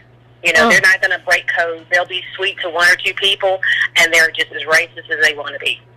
They're not going to break code. They haven't. No, they're not going to break code. They have gotten to a point where they'll be sweet to those one or two Negroes they see, and "Oh, Teresa, you're a great person. You could be my neighbor." No, boo. No, boo. I don't want to be your neighbor because I wouldn't be able to leave the house. I'm telling you, I wouldn't be able to. They'll call code enforcement on you in a minute. White people call code enforcement in a minute. They will do that, and it gets to that point where everybody keeps saying, "Well, Mississippi's got the most black people." I'm gonna tell you, and I know you've probably been through Mississippi. You don't want to stop that many places. One time, you know, there's towns now that is made of nothing but trailers. Towns that people go to the check cashing. We didn't got it now where Regions Bank is offering check cashing. Really, that's Regions Bank. So that just tells you the level of poverty here. The amount of poverty that you see. The only thing that I offer people is I tell them what I'm doing is I'm trying to be in the school system as tight as I can with my son and my nephews, and making sure that these white folks who seem to all be teachers, teaching our babies, and making sure that they stay on the straight and narrow, because you don't know what they're telling your kids while you're at work. No, you don't. You really don't. And you have to have a kid that communicates with you, too, and tells you what happened during school or whatever. Because they'll be listening to that stuff and thinking it's true and not knowing any different. And you realize the kid gets to high school and you realize they've been learning some white supremacist propaganda for 18 years. Exactly. And people keep telling me, "Oh, Mississippi has all these black folks." We do. But every black guy I've ever met has had a run-in with the police. I've had run-ins with the police. And I've had guns pulled on me by the police officers. And, I mean, it just doesn't, it's hard to explain. It's just, everybody keeps telling you, well, if you weren't guilty, you wouldn't get pulled over. Yeah, and that's a lie. They're just looking for us, and they're looking to say, "Oh, you look like you're not supposed to be here." And they're looking for a reason. And what they say when you're not supposed to be here is that you black. What you doing? Like, they just be looking for a reason. Like, anybody who says, like, well, you know, you just should have been. No, that's not it. That's not what happens. This is Mississippi. You know. And we talk about Hyde-Smith was a Sunday school teacher. Understand what you just said. You just said these teachers could be teaching anything to your kids. Understand that Hyde-Smith was a Sunday school teacher. What was she teaching about Jesus and all that stuff? Like, you got to understand who these people are and how they present. Like, I know, like, I had good, like, I know, I can tell you right now, I won't bring it up on here, but I can tell you who my good white teachers were and who my awful, like, I knew, like, the little slight, little stuff and stuff they left out. Like, I knew what it was. But, like, you're right, Carla. I can't help but agree. Yeah, and guys, I mean, when you're pushing those talking points at your job, when you're pushing those talking points to these white folks, make sure you stay on point at your job. You do all the work you can, but they need to know that right is right, and pay my American DLS. Exactly. That's it. Right now, I'm kind of isolated, but they know if it's wrong, I'm going to tell you. And they might not want to fool with me, but when they want something done, they know, come to Teresa. But they still know, I'm going to tell you something. And don't start talking politics, because I got plenty of opinions. All right, God. Just because. Yeah, you're right. Yeah. Why I appreciate you. You're right. Guess what? Yeah, and folks, don't be afraid. Just because you might work in an office, them white folks know right from wrong. And don't be afraid to say it out loud, because they know that you know, and you're not one of those folks that's brainwashed. Well, thank you. I appreciate it. I appreciate you calling in from Mississippi too, because I've been wanting to hear from somebody who's on the ground there, and I want to hear I like to hear like a first-hand account of like I said, I've only been to Mississippi one time. I think I was at Gulfport once in my life, so I don't have any other experience with Mississippi. All right. Thank you. Next caller, go ahead. Thank you, Carl. I appreciate you. Ooh-wee. Mississippi, something else. It is something else. 416, I'm coming to you. 416, what's your name? Where you calling from? What's on your mind? Hi, good evening. It's B from Toronto, Canada. How are you? Pretty good, B. What's going on in Canada? Well, the usual. I do want to say that I admire the Breaking Bell family. I admire your show as usual. You're absolutely on point. And I often look towards your show because you give inspiration to me, and I'm sure some Torontonians and sprinkled Black Canadians throughout Canada. The reason being is that if you want to see what happens when Indigenous Blacks, based on slavery, not of choice, do not speak up about their lineage, they get forgotten. And all you need to do is literally look to Canada for that. Wow. As we speak, in the schools, they have the respectability message in the schools and the government programs honoring Aboriginal land, but you do not hear anything about the contributions of Black Canadians to the development of Canada due to slavery. In fact, that is completely ignored. I remember even going to school, having to argue with my high school teacher at the time because she believed that slavery didn't even exist. Oh, wow. So, yes. So I again admire and applaud and continue to be an ally to your program. Thank you. Unfortunately, there's many Black Canadians here that are brainwashed only for the Aboriginal cause. Don't get me wrong, I'm not averse to immigration. I'm not averse to Aboriginal causes. It's just that it's not my cause.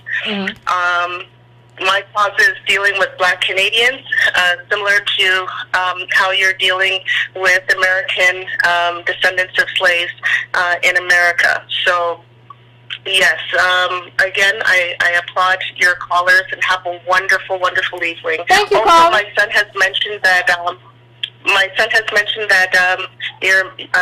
the microphone sometimes have you sounding as if your voice is higher than normal. Okay. So I don't know if you have a wish list of equipment.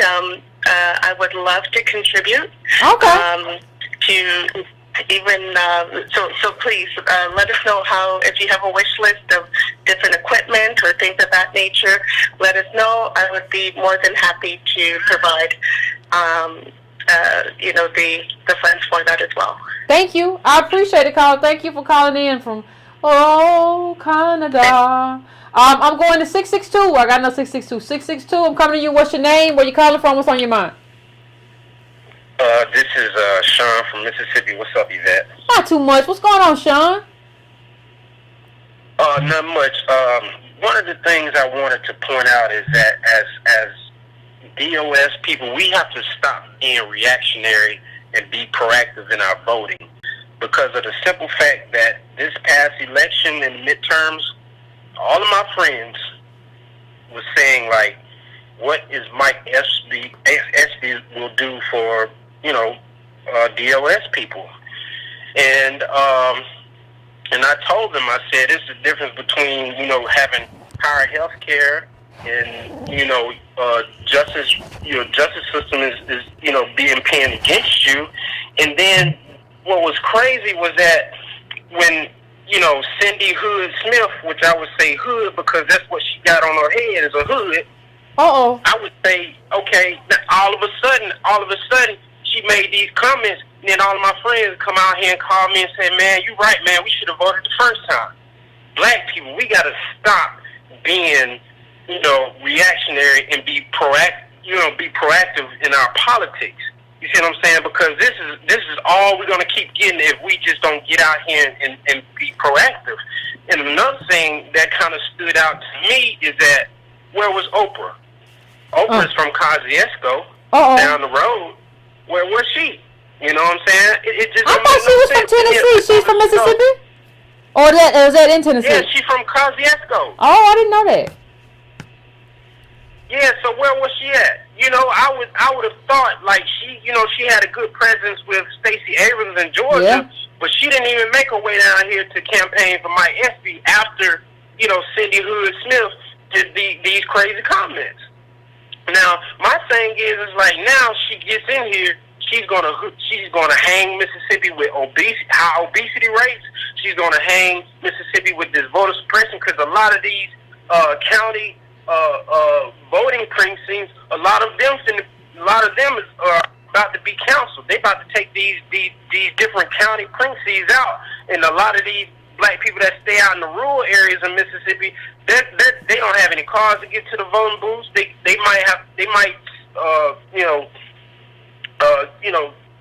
have the voting in bigger townships. So that means you may have to travel 40, 50 miles to get there. And oh, go ahead, Yvette. What you saying? No. I was listening to you. Talk about traveling. And have they closed? Because in Georgia they closed a lot of voting places that were for in black communities. Has that happened in Mississippi too? Yes, it has. Matter of fact, in Clay County, there was maybe 10, 15 years ago, there was some voting precincts that was out in the different counties. So you had a difference. You had people that was in Monroe County that had to come over to Clay County to vote, and vice versa. And Clay County had to go to Monroe, just for the simple fact that you had rural black people that was on the county line. So either way, they had to go to Aberdeen, which is in Monroe, and West Point, that's in Clay County. So you had like a 30-mile stretch in between. But again, you don't have any black people that has cars. You still have rock roads in Mississippi. And then let's not get to the educational system there. In Knoxville County, before they built the school, which is 10, 15 miles away from where it used to be, you had schools and mobile homes that had mold in the schools. You had mold and roof leaking. You had textbooks that was dated back to 1970. I mean, and then when they really did rebuild the school, they put the school 15, 20 miles south of Knoxville County. So you had to drive to get there. You had just all this different stuff. And then the justice system, I told my friends this. I said, look, y'all, it's going to be different. It's going to be the difference between you getting 10 years and 20 years. And there's this one particular case I'll never forget. In West Point, Mississippi, and Clay County, there was these two white boys that went in, and there was an armed robbery of a subway on 45. All they got was 3 months probation, right? And then, the following week, there was two black brothers that was fighting in the Huddle House in the same area. Got 2 years going to Parchment down there in the Delta. So I say this to say this. Even though you feel like that, that these politicians won't do anything for you, try to get out and vote and look at what is the best,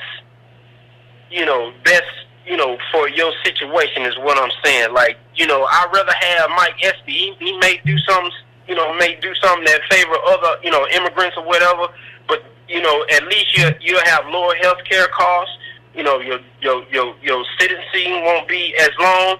But with this devil coming up in this office with her hood on, she's gonna hang Mississippi with longer jail time for DOS, high health care coverage, and voter suppression. And better ride on that. And here's the thing I'll say too, Carla. Also, you don't want to have a government that is antagonistic towards you. Like, even if your representatives aren't doing everything they can do or what you think they should do. Like, you don't want a government that, like, is out to get you. Like that. Like, what you just said about the polling places, 20 or 30 miles. Like, honestly, it takes me about 10 minutes to walk to my polling place, about 2 minutes by car, right? That's how far my polling place is. Understand the impediment. I need people right now who are watching the show to understand the impediment. Do y'all understand what 20 and 30 miles is in a car? Like, even if you got a car that functions good. My car functions good. It's old, but it don't rain in my car no more. I fixed that. But it functions fine. It's about 10 years old. But understand, if you're in a car that functions fine, that's still a long time. And even if you're in a car, and imagine like how we are most American DOS. Our cars be having problems. And it's not because of us. It's not because of us. It's because of where we're from. Well, let me ask you a question, Carla. Hyde-Smith is from like, what is it called? Brookhaven? What is that community like? Do you know anything about it? Believe it or not, I have a friend that's staying in Picayune, Mississippi, which is not too far from Brookhaven. Okay. Now, when I went there, Yvette, you know what? When I went to the Walmart, I don't know what it was, Yvette, but it was just this eerie, dark feeling that I felt. You know, I seen, you know, majority white people, and then I rode through town and just people was just kind of, you know, having that crazy look on their face, like, who is this, you know, person, and where you coming from, and where you from. You know, I was going towards the coast, and I went to get some gas, but I just kind of went through there, and I don't know, Yvette, it was just a eerie feeling like you was on a plantation, you know what I'm saying? That's what it felt like to me now. Okay. It just, you know, it was just something that, you know, it just didn't seem like a modern fit, you know, like a modern, you know, upbeat social mobility type town.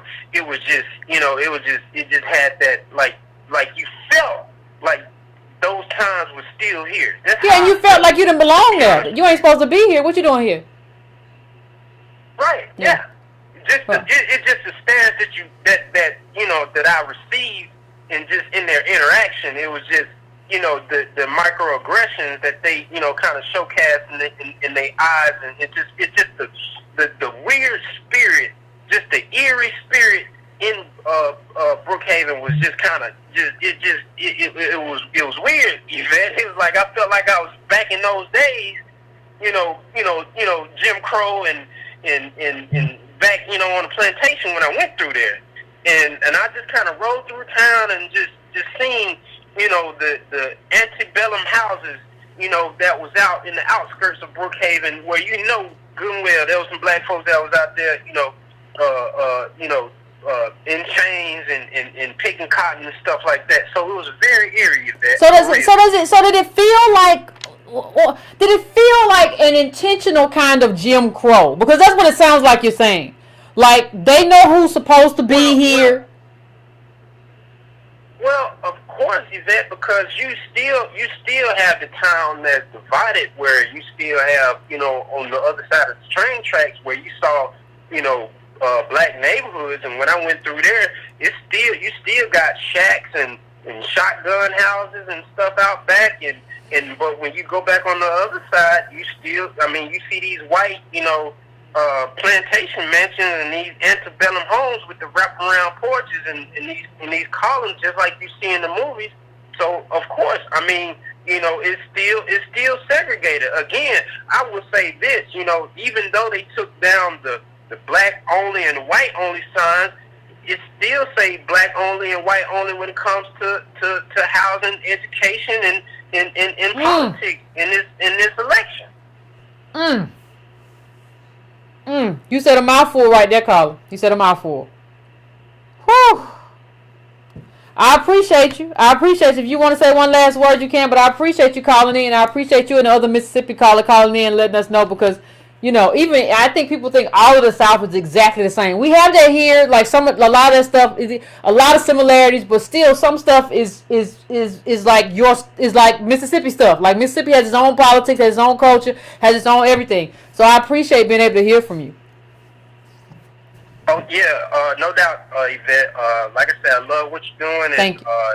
And just, you know, you know, I just want everybody in the DOS community, again, to be, you know, proactive and just, you know, get this movement going, and like I say, you, Tone Talks, Alexander, all you guys, like I say, I appreciate, you know, what you guys that are doing for the DOS community, and I just tip my hat off to you guys, and I just commend you guys for it. So, but again, thanks for giving me an opportunity to call in. No problem. I appreciate you. This was a great call. I appreciate you calling, and you're enlightening us, caller. Like, I appreciate you doing that. One of the things I want to say is that, like, understand that when you're advocating, see, the thing is, like, we don't always understand when we're advocating who we're advocating for.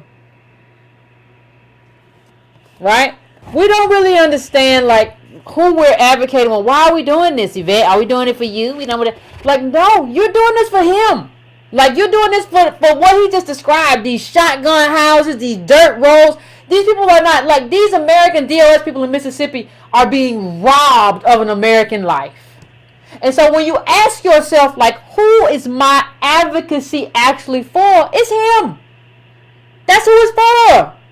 It's people like him. It's people. We got that everywhere. Like, you have to understand what you're doing and why you're doing it. You don't understand how people are still living in America. Our people are still living in America, where their ancestors picked cotton. They still living that way, and being treated that way by people with wraparound porches. That's what this is about. That's what this whole project is about. And so that's why this last call, that's why that call was so important. It just is. I'm gonna try to take 2 more calls. I'm going to 240. What's your name? Where you calling from? What's on your mind? How you doing, Yvette? This is Roz from the DMV. What's going on, Roz? Lady, it's been a minute since I called, but I'm hanging in there. Great calls tonight. Great calls, really great show. I appreciate you, Thank you. as normal. I wanted to really be quick with it. I wanted to let you all know that there was a show that came on. We were talking about Roland Martin a little bit, and he had on Julianne Malveaux. Now, she was the former president of Bennett College, but more importantly, she's an economist.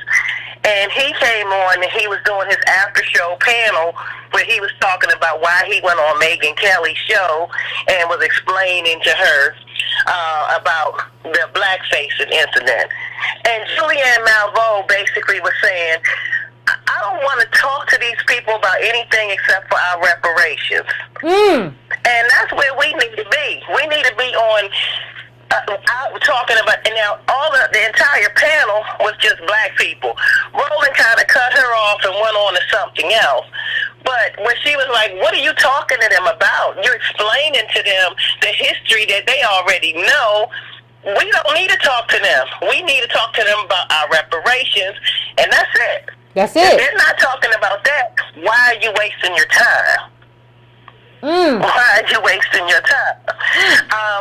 Really quickly, too, I wanted to just say NBC has on their news site, it's from Associated Press, and it's as of today, a Dutch company called NS is paying reparations to Jewish people that for transporting them to the Nazi imprisonment camps of Buchenwald and Auschwitz. So they actually did a study. They apologized in 2005, and now they're basically working on cutting checks to the people that are still alive and their descendants.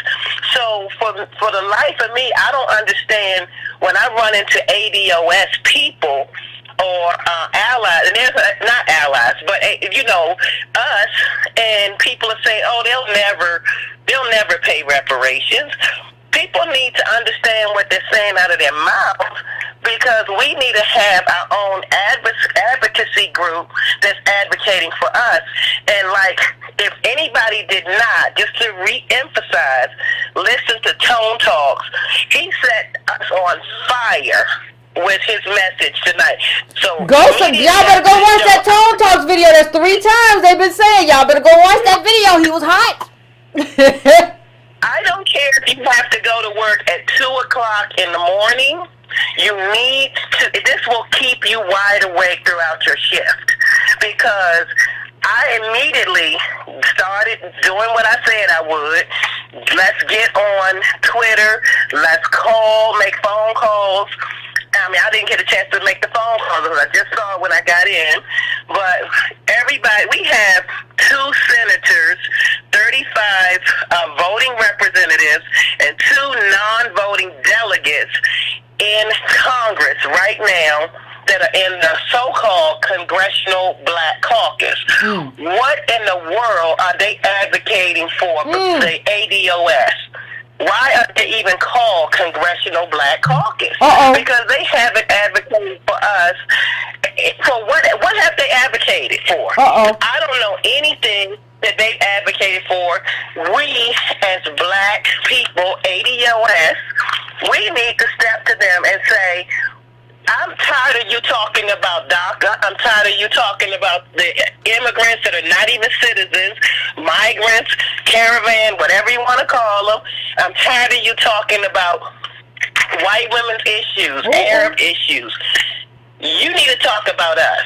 And what are you doing for us? And if you're doing nothing, we're going to move to eject you from that seat. Ooh, thank you, Rosamond DMV. She always come with the business. Thank you. I appreciate you. I really do appreciate you.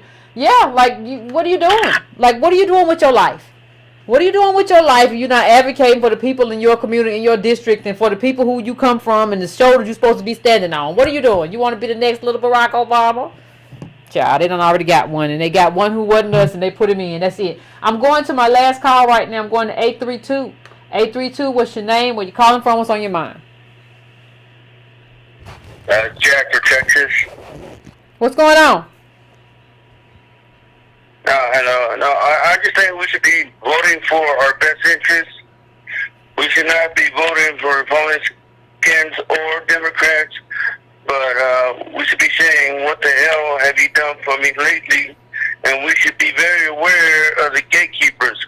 When you see Oprah Winfrey and Barack Obama, fighting for Stacey Abrams, we should be asking her, well, what the hell are you going to do for black people? When I saw Stacey Abrams, she was saying, well, we need to let the caravan and the illegals in. We should let them vote. But I still don't know what she was going to do for black people.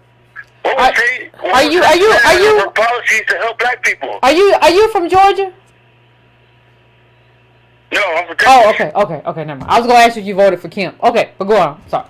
Finish your comment. I'm sorry. I didn't vote for Kemp, but I was just saying, Yvette, can you tell me what Stacey Abrams did she have any policies to help black people? I don't think she had a black agenda. But see, let me tell you my position on Abrams versus Kemp.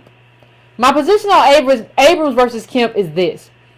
Sometimes there are candidates who are bad enough, who are awful enough, who are horrible enough. Like Kemp is a man who prosecuted a woman for helping a black woman at a polling place.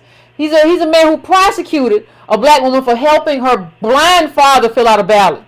He is a man who has engaged in voter suppression. So sometimes I think there are times when your opponent is so bad that you have to say, I can't do this. You have to protect yourself until this era is over. I think sometimes you need a person who is going to be more of a placeholder. You're saying Stacey Abrams was bad for black people, right? No, I said that Kemp was bad for black people. He had a record of that. That's what I said. No, but I heard Stacey Abrams said we got to let the illegals in. We got to let them vote. But I didn't know. She never said. No, hold on. You can't lie though. But she never said I'm going to let the illegals in. I'm going to let the illegals vote. Like that's not something like that was actually in the debate that they had, and that never happened. Like she never said I'm gonna let them vote. Now I do disagree with Stacey Abrams in terms of I do disagree with her fully in terms of her position on legal immigration. But what I will say to that also is that I am not a single issue voter. I also agree that black people need expansion of Medicaid, which is something she was for. Now that's not enough for me. But when I look at who Kemp is, when I look at who Kemp is as a candidate and as a person and what he's done in terms of voter suppression, what he's done in terms of prosecuting American DOS people for doing stuff which is perfectly normal and exercising our constitutional rights, that's a problem for me. That's all I can say. Yeah, but we got to be honest with ourselves. Sometimes we got to vote for racists. Lyndon B. No, I ain't never got to. Listen, yeah, he did, but he gave us. But he gave. Look at what he gave us. It's not about that we just voted for a racist. Kemp wasn't giving us anything. Only thing Kemp was giving us is I'm gonna round up immigrants in my truck. That was it. And he was going to prosecute you and take away your constitutional right to vote. But then he was going to go and say, I'm going to round up immigrants in my truck. That just wasn't enough for me. Now, hey, if Kemp had been LBJ, if Kemp had been this racist, who was offering us a lot of policy, I'd have been like, I don't care. He got policy for me. I'm gonna go get it. He wasn't LBJ. Kemp wasn't LBJ. And so that's just kind of where I am with it. Let me ask you about Trump. Trump wants to give us prison reform. He's trying to get that right now, but we got the CBCs who don't want to help him at all. Well, I know. I think he's attempting to help black people. Well, no, I don't think he's attempting to help black people. I think he passed a prison reform bill, which is fine, and I'm in favor of it. But I don't think he's attempting to, like. He hasn't passed it yet. You know, we need McConnell to put it on the floor. It'll go through. I think it'll probably go through. I don't see any reason for. But here's the thing. And even if it doesn't, I approve of what Trump has agreed. You know, that he's going to sign or whatever. But what I'm saying is that you have to like look at this is what a lot of white politicians do. Like what they give with one hand, they take away with the other hand. So like you look at him and like you're saying, well, he's giving prison reform. But if you look at his tax bill, all the programs that we use have been gutted. Like when you look at like HUD and how people are living under Ben Carson's HUD, like all that stuff has been gutted. So I look at the only thing else is I look at everything. I don't just look at one thing and one situation. I look at the whole kit and caboodle. I know we need a safety net because I got people in my family that they need that safety net. And I understand that, but I agree with Trump. He want to kick these illegals out. He's fighting. We got 6,000 in the caravan trying to get over here right now, and the Democrats are saying let them in. You got people like Alicia Ocasio-Cortez, that said her name right. She said instead of sending 6,000 border patrol, we should send 6,000 lawyers and get them over here quick. I don't think the Democrats ain't doing nothing for me. I'm leaving the party. Here's what I say. In a Stacey Abrams went across the country and she talked about the illegal immigrants and the voting. And she said, I'm a lawyer by training and I have fought for voting rights and I have never in my life suggested that anyone who's not legally registered should be allowed to cast a ballot, she explained. What I have argued, though, is that those who are legally registered should not be artificially suppressed using systems like exact match. You know, exact match, if you got an initial off or whatever, then they just purge you. That's Brian Kemp.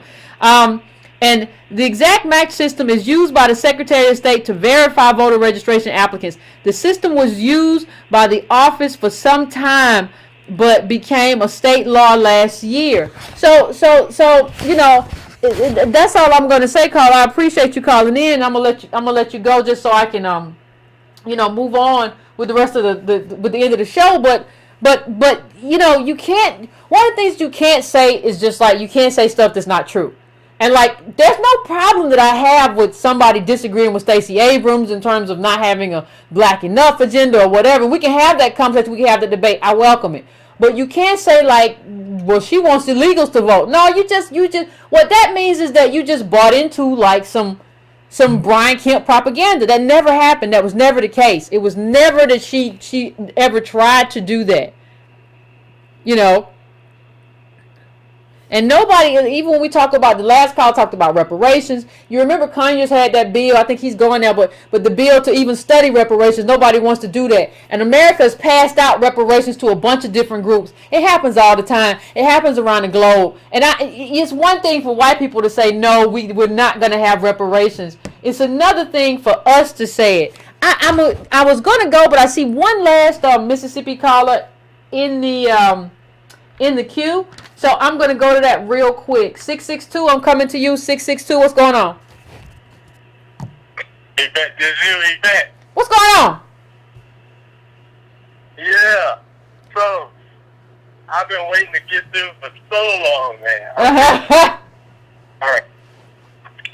So, I agree with you when you say, they smile at you and shake your hand and then go in the booth and vote against our interests. I do agree with that. Because I got one thing to say, like, here where I'm from.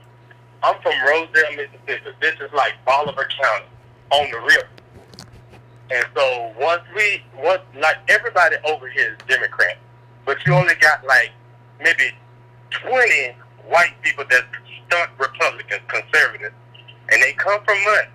because the House Speaker in the state of Mississippi used to live in this city, well, in this town now, it's not a city.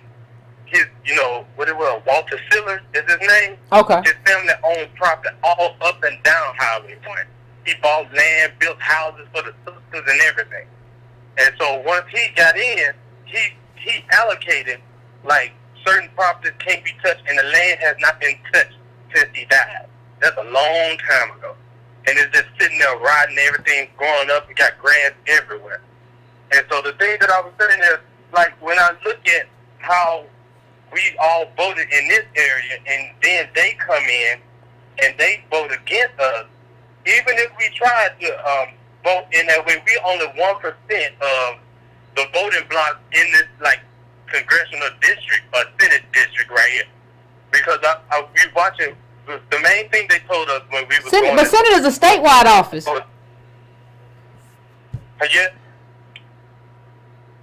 I'm here. I said Senate is... Say it again, Yvette? I said Senate, when you talk Congress, that's district-wide, but Senate is like your state. Right. That's what I was going to get to, the Senate. Where it was all statewide. But that's why I was telling you, when we went into the courthouse, they were telling us the main places you have to watch is Tupelo and Biloxi. Because all the people that's in, like, the Tupelo area now, they moved from our area once they told us that, well, not us, because, I'm, like, 32 right now. My parents, once they had to desegregate and everybody had to come together, all those white people that own businesses and everything, they left and went to Oxford and Tupelo. They left this area and left it dry. And once we all was watching, then we started noticing that certain phone calls was coming in, and everybody was like, well, Tupelo is about to go this way. And then we heard from Biloxi, and they said, well, it's about to go this way. We knew then that Mike Espy didn't really have a chance, but he was fighting hard for the little areas that he could get in some whites in that area. But now, another part, not to just jump all over, because, this is my first time calling. I've been watching you for 2 years. And I everything. appreciate it. So, I hear that he moved back. He was in Austin. He moved back. He was a lobbyist in Washington, D.C. named Jack Coleman. In Cleveland, Mississippi today, he's getting a whole block done. Where he's getting a hotel done. He teamed up with Trump, and they getting a hotel built in Cleveland, Mississippi. And all of that is going to be for, like, out-of-staters. No one that lives in the state with a Mississippi driver's license can stay in the hotel, they say.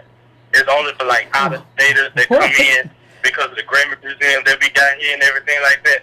And the only reason I put that into play is because his family used to own stores in my hometown. You see what I'm saying? Yeah. So once his family used to own stores in my hometown, they, gave him wealth along his years, him growing up and older and everything. He went out and started, the company, since he was alive, went over and he got the hotel and everything built, which is bringing more things in to try to change and revamp things, but they about to come in and retake everything. And we ain't really going to have any, like, opportunities like we once had, but, that's how they come in. I'm sorry I'm babbling, but I got to get it together. I had it at first. I had it written down, but none of my paper could make it fit. I understand, fam. That's fine. I appreciate you calling in just in general, because it still gives us a framework for Mississippi. So I appreciate all the Mississippi. I appreciate you, fam, for calling in. I appreciate it. Because it still gave us a framework. I'm gonna let you go because we're at the 2-hour mark, but it still gives us a framework.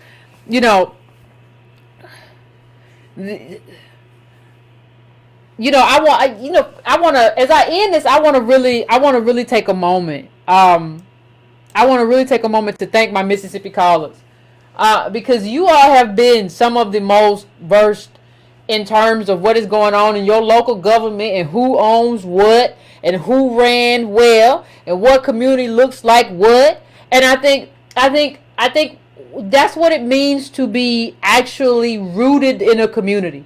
That's what it means to consider yourself a part of that community, consider yourself American, and a person rooted in Mississippi, and all the stuff that comes out of that. And so I want to, what I hope for everyone is that we can all be as rooted in wherever we are, but as rooted in America as well, regardless of how unfair it is. Like, do you know how these Mississippi calls all knew the backstory of all the stuff?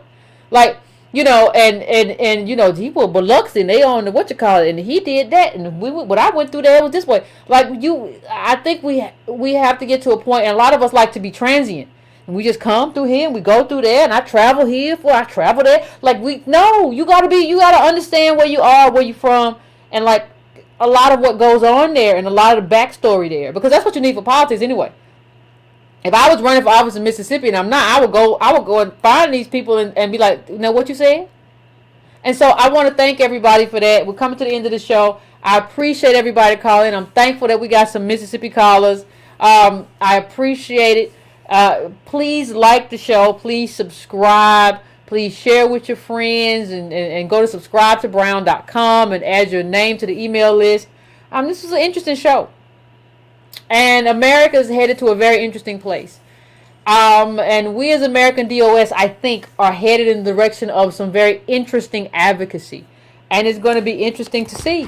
But I look forward to it. And I thank everybody, fam, for tuning in and having the conversation to well into the midnight hour. Thank you, fam. Until next time, this is your Black Politics. This is your American DOS politics, advocating for American DOS in the country that we built. We are the bones and guts of this country. And don't you ever forget it.